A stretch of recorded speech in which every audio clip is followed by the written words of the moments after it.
ओम शांति। अॼु जी मिली तारीख़ है 17/7/2026। अॼु मिठा मिठा बाप दादा चवनि था मीठी मीठी ॿार, ये भारत भूमि निराकार बाप जी जन्म भूमि है। हिते ई बाप ईंदा आहिनि तव्हांखे राजयोग सिखलाए करे राजा ई ॾियणु, तव्हांजी सेवा करणु। प्रश्न: शिव बाबा पंहिंजे हर हिकु ॿार सां कहिड़ी प्रतिज्ञा कराईंदा आहिनि? उत्तर: मिठे ॿार, प्रतिज्ञा करो कि बाबा असां कोई बि विक्रम न कंदासीं। 5 विकारनि जो दान ॾींदा आहियूं। अंदर में डर रहणो खपे। अगरि असां दान ॾेई करे पोइ विकार वापसि वठंदासीं त ॾाढो पाप ठही वेंदो, जंहिंजी कड़ी सज़ा खाइणी पवंदी। हरीशचंद्र जी बि कहानी इन ते ठहियलु आहे। ओम शांति। इहे ॿारनि जी आहे गॉडली स्टूडेंट लाइफ। ॿार ॼाणंदा आहिनि कि असां हुननि वटि आया आहियूं। उहो ई कल्प कल्प भारतवासी ॿारनि खे अची करे राज्य भाग्य ॾींदा आहिनि, भारत में ई ईंदा आहिनि। इहा भारत भूमि आहे न, पंहिंजी भूमि ते ॾाढो प्यार रिगार्ड थींदो आहे।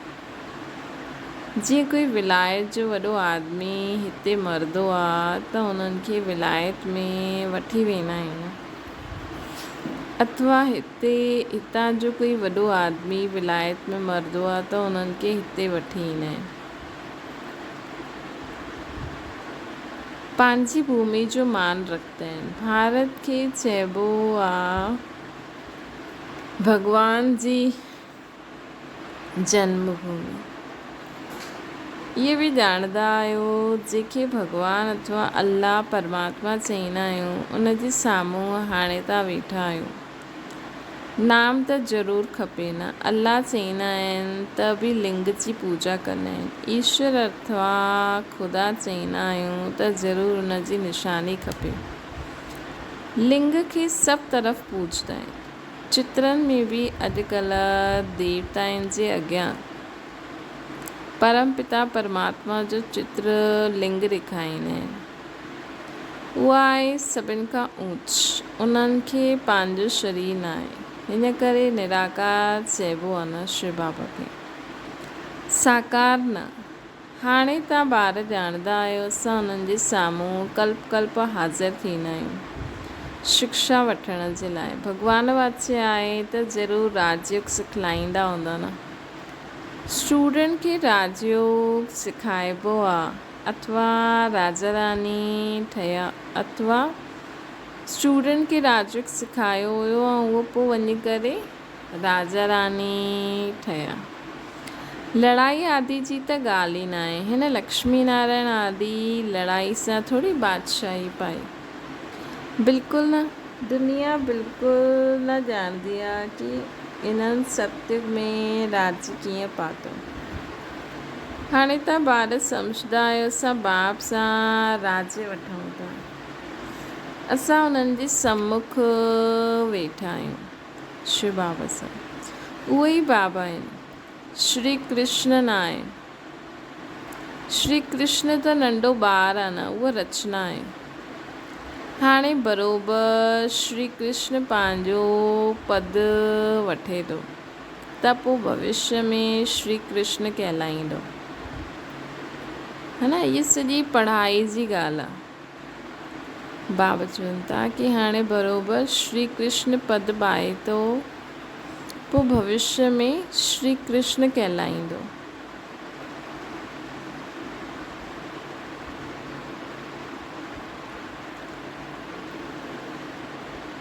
तव्हां ॼाणंदा आहियो बाबा असांखे राजयोग सिखलाईंदा आहिनि। जीअं मनुष्य खे बैरिस्टर इंजीनियर आदि ठाहींदा आहिनि न, आहे त मनुष्य ई। तव्हां सम्झंदा आहियो असां बि मनुष्य आहियूं, परंतु पतित आहियूं।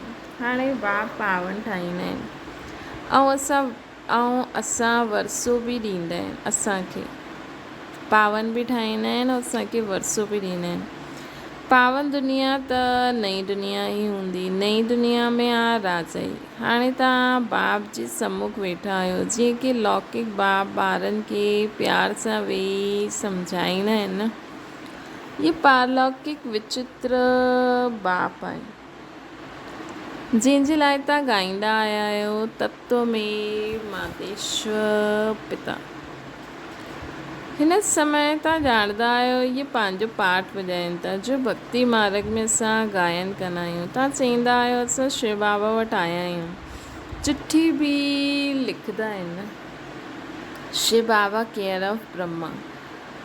कोई खे तव्हां पोस्ट ॾेखारींदा त वंडर खाईंदा, शिव बाबा केयर ऑफ ब्रह्मा ईअं त कॾहिं ॿुधियो ई न। शिव बाबा ब्रह्मा में अची करे विष्णुपुरी जी स्थापना कंदा आहिनि, साम्हूं खड़िया आहिनि, मथे में शिव बाबा आहे। शिव बाबा ब्रह्मा द्वारा स्थापना कई हुई न, हाणे पोइ वरी करनि था। इहा आहे प्रवृत्ति मार्ग। राज विद्या में बि बैरिस्टर पढ़ाईंदा आहिनि त मेल फीमेल ॿई पढ़ंदा आहिनि। फीमेल बि जज बैरिस्टर डॉक्टर आदि ठहींदी आहे। इहे बि प्रवृत्ति मार्ग आहे न। सन्यासियुनि जो आहे निवृत्ति मार्ग, उहो अलॻि आहे। इहे बि बाबति सम्झायो आहे। शंकराचार्य अगरि न ईंदो त पवित्रता जो अंश न रहंदो, भारत बिल्कुलु ई जली मरंदो। इहा नूंद आहे न भारत खे थमाइण लाइ। भारत ॾाढो पवित्र हुयो, हाणे अपवित्र थियो आहे। हाणे भारत केतिरो कंगाल थी वियो आहे न। चवंदा आहिनि सोने जी लंका समुद्र जे हेठि हली वई। हाणे लंका त सोने जी न थी सघंदी आहे न। इहे सभु कहानियूं उहे लिखियूं अथनि।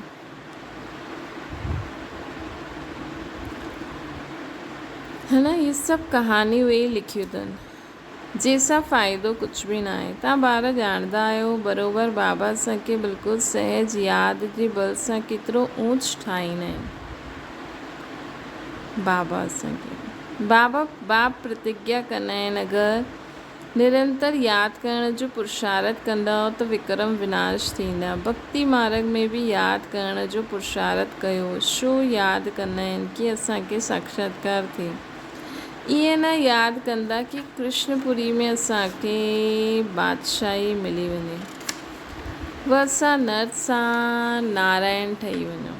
न, तव्हांखे बि इहा आश न हुई कि असां मनुष्य खां देवता ठहूं। ॻाईंदा आहिनि मनुष्य खां देवता के करत न लागे वाह। भक्ति मार्ग में माण्हू साक्षात्कार जे लाइ, बसि दर्शन जे लाइ एॾी भक्ति कंदो आहे। लेकिन रियलिटी इहा आहे कि भॻवानु मिलण सां भॻवानु मिलण खां पोइ माण्हू खे मुक्ति, जीवन मुक्ति जो वरसो बाबा ॾींदा आहिनि। केॾी वॾी ॻाल्हि आहे। तव्हां ॾिसंदा आहियो बराबरि कलयुग खां पोइ सतयुग ईंदो। कलयुग में एतिरा मनुष्य आहिनि, सतयुग में हिकु धर्म हूंदो। हाणे तव्हांखे आत्मा ऐं परमात्मा जो बि ज्ञान मिलियो आहे न। दुनिया में हिकु बि मनुष्य न जंहिंखे आत्मा जो ज्ञान हुजे।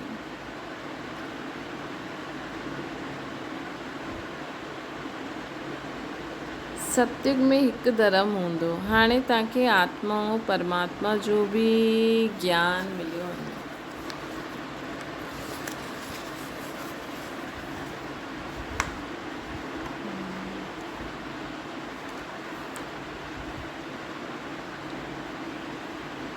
दुनिया में हिकु बि मनुष्य न जंहिंखे आत्मा जो ज्ञान हुजे। आत्मा में 84 जन्मनि जो पाठ कीअं नूंदल आहे, इहे कोई ॼाणंदो न आहे। इहे अक्षर बि कॾहिं कोई खां न ॿुधिया।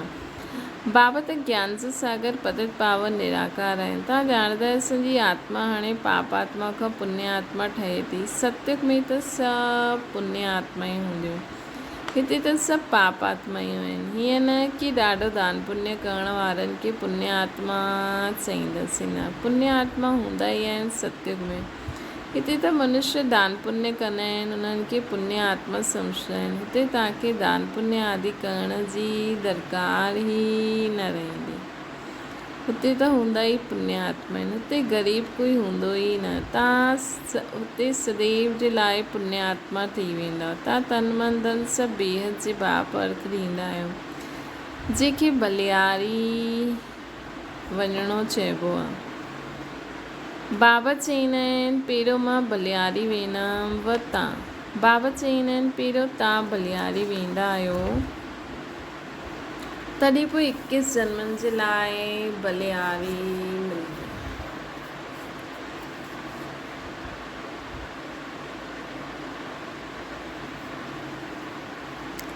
है ना।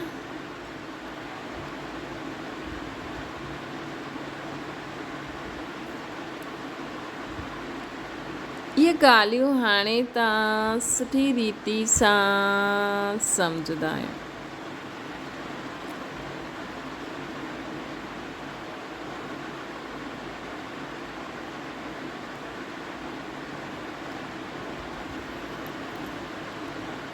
बाबा चईंदा आहिनि पहिरियों तव्हां बलियारी वेंदा आहियो, पोइ मां 21 जन्मनि जे लाइ बलियारी तव्हां ते वेंदो आहे। इहे ॻाल्हियूं तव्हां सुठी रीति सम्झंदा आहियो, डायरेक्ट ॿुधंदा आहियो। घर में रहंदा आहियो, हुते मुरली वेंदी आहे, दूर सां ॿुधंदा आहियो, हाणे त सम्मुख आहियो न। बाबा चईंदा आहिनि ॿार मां तव्हांजो बाप बि आहियां। हिते अंधश्रद्धा जी कोई ॻाल्हि न आहे। बाप बि आहे, टीचर बि आहे। बाप जो ठहिण सां उहे शिक्षा ॾींदा आहिनि। तव्हांजी ॿुधी में हाणे सॼो ज्ञान आहे। 84 जे चकर बि तव्हांखे सम्झाईंदा आहिनि। जो 84 जन्म वठण वारा न आहिनि उहे सम्झंदा ई न। तव्हां सम्झंदा आहियो बराबरि असां आत्मा 84 जे चकर लॻाए वापसि वेंदा आहियूं। बाबा चईंदा आहिनि तव्हां आत्मा अशरीरी आया आहियो, पोइ अशरीरी थी करे वञिणो आहे। तव्हां पवित्र आत्मा थी करे वेंदा आहियो।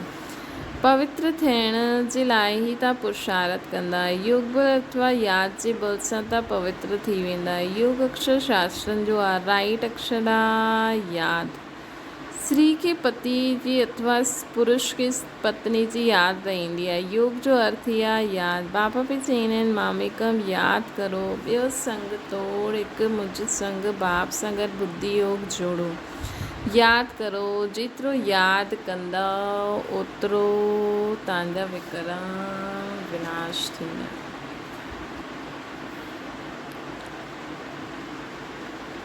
ओतिरो तव्हांजा विक्रम विनाश थींदा। बराबरि भारत खे कल्प कल्प वरसो मिलंदो आहे। शिव जयंती बि मशहूरु आहे। जीअं बौद्ध क्राइस्ट आदि जी जयंती आहे, वैसे निराकार शिव जी जयंती आहे। वो ऊच ते ऊच थी आहे। श्री कृष्ण जयंती बि मशहूरु आहे, परंतु उहो छा अची करे कंदा आहिनि इहे कंहिंखे बि पतो न आहे। श्री कृष्ण सतयुग जो प्रिंस हुयो, ज़रूरु उन्हनि खे कोई अहिड़ो कर्म सिखायो हूंदो न जो सतयुग जो प्रिंस ठहियो आहे। नंढो ॿार त पवित्र ई आहे, हुते विकार जी कोई ॻाल्हि न आहे। ॿारु शुद्ध रहंदो आहे न।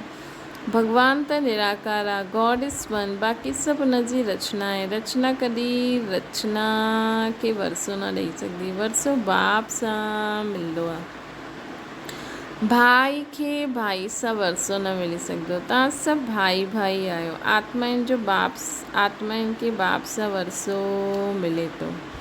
बाबा चईंदा आहिनि मां आत्माउनि खे अची करे पढ़ाईंदो आहियां, आत्माउनि खे सदगति ॾींदो आहियां। बाबा वेही राजयोग सिखलाईंदा आहिनि।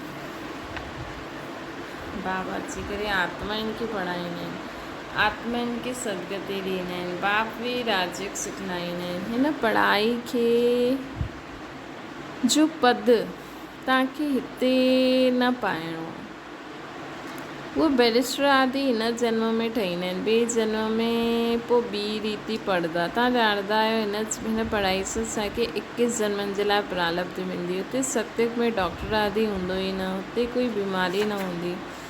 हुते तव्हां गर्भ महल में रहंदा आहियो, हिते गर्भ जेल में रहंदा आहियो। हुते ॾाढी सजायूं मिलंदियूं आहिनि, तॾहिं पुकारंदा आहिनि हिन जेल सां ॿाहिरि कढो। असां पोइ कोई भूल न कंदासीं। धर्मराज सां प्रतिज्ञा कंदा आहिनि। हिते तव्हांखे शिव बाबा सां प्रतिज्ञा करणी आहे। बाबा सां कॾहिं विक्रम न कंदासीं। 5 विकार असां तव्हांखे ॾींदा आहियूं। ये भी बाप ॼाणदा आहिनि कि विकार कोई अहिड़ा फट सां न छुटदा आहिनि। अंदरि डर रहणो खपे। असां विकारनि जो दान ॾेई करे पोइ वठंदासीं त पाप पइजी वेंदो, है न। त अंदरि डर रहणो खपे। जीअं राजा हरीशचंद्र जो मिसाल आहे न, बाबा ॼाणदा आहिनि हीअं न 5 विकार झट सां छुटिजी वेंदा आहिनि, टाइम लॻंदो आहे। तव्हांजी कर्मातीत अवस्था थींदी तॾहिं पढ़ाई, तॾहिं लड़ाई लॻंदी। ये 5 विकार वॾा दुश्मन आहिनि। उन्हनि में मुख्य देह अभिमान आहे। उनजो दान ॾियणु केतिरो मुश्किल आहे। घड़ी घड़ी बाबा चवंदा आहिनि पंहिंजे खे आत्मा सम्झ, मुझ बाप खे यादि करो, परंतु ये थींदो न आहे। देह अभिमान थियण सां पोइ काम जी चोट लॻंदी आहे। देह अभिमान सभिनि खां तिखो आहे। देही अभिमानी ठहिण जी महिनत आहे। मुख्य देह अभिमान अचण सां पाप थींदा आहिनि। 5 विकार दान में ॾियणा पवनि, हिन में समय लॻंदो आहे। साजन बिगर सजनियूं त वञी न सघे। शिव साजन बिगर असां सभु शिव जी सजनियूं वञी न सघंदा आहियूं। पहिरियों शिव साजन खे वञिणो आहे, पोइ उन्हनि जी सजनियूं उन्हनि सां गॾु वेंदियूं। साजन खे अची करे सभी आत्माएं सजननि खे वठी हलनि। जेसिताईं कर्मातीत अवस्था थिए तेसिताईं पुरुषार्थ करिणो आहे। देह अभिमान अचण सां ई पोइ भूलियूं थींदियूं आहिनि। चवंदा आहिनि बाबा देह अभिमान में अची करे विकार में किरियासीं।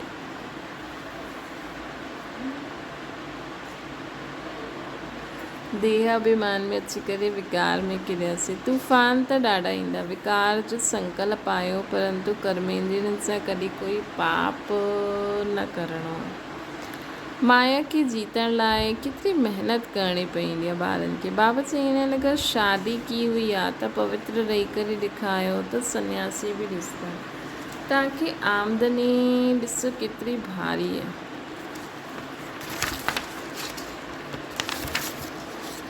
पवित्र रही ॾेखारियो त ॾाढो ऊच पद पाईंदा। तव्हां ते त सभु कुर्बानजी वेंदा। बाबा बि महिमा कंदा। भले पवित्र बि रहनि, परंतु योग बि खपे। योग में घड़ी घड़ी विघ्न पवंदा आहिनि। देह अभिमान अची वेंदो। पवित्र रहंदा आहियो सो त ठीकु आहे। पवित्रता सां ई पवित्र दुनिया में वरसो पाईंदव, परंतु को माया बि जोर रखंदी आहे। माया ॾाढो वार कंदी आहे। बाप सम्झाईंदा आहिनि इहे सभु थींदो। बहादुरी ॾिखलाईंदा आहिनि, परंतु साथ साथ निरंतर यादि बि रहे तॾहिं विक्रम विनाश थींदा। रिस्तम जो ठहींदा आहिनि, इन्हनि खे माया बि ॾाढो सताईंदी आहे।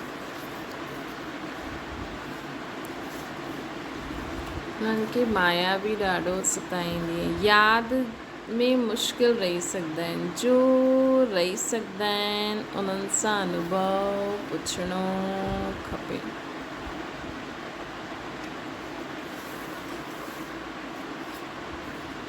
जो रही सघंदा आहिनि उन्हनि सां अनुभव पुछणो खपे। जो यादि में रही सघंदा आहिनि।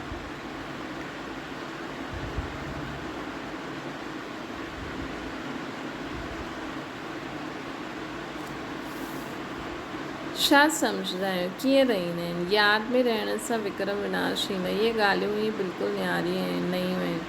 हिते वेठा आहियो त नशो चढ़ो हुजे, इहे बि सम्झंदा आहियो भॻवान त हिकु निराकार आहे, न कि श्री कृष्ण। वास्तव में श्री कृष्ण जे लाइ शास्त्रनि में ॻाल्हियूं लिखी छॾियूं अथनि। श्री कृष्ण खे उकली सां ॿधियो, ईअं कयो, उहे कोई ॻाल्हियूं नयूं न आहिनि। इहे बि उन्हनि जी ग्लानी कंदा आहिनि, इंसल्ट कंदा आहिनि। श्री कृष्ण में त कोई अवगुण न हुयो, सर्वगुण संपन्न ॻायल आहे। गुरु ब्रह्मा गुरु विष्णु चओ, गुरु त असांजो आहे ई न। असां इन्हनि खे न गुरु न ईश्वर मञंदा आहियूं।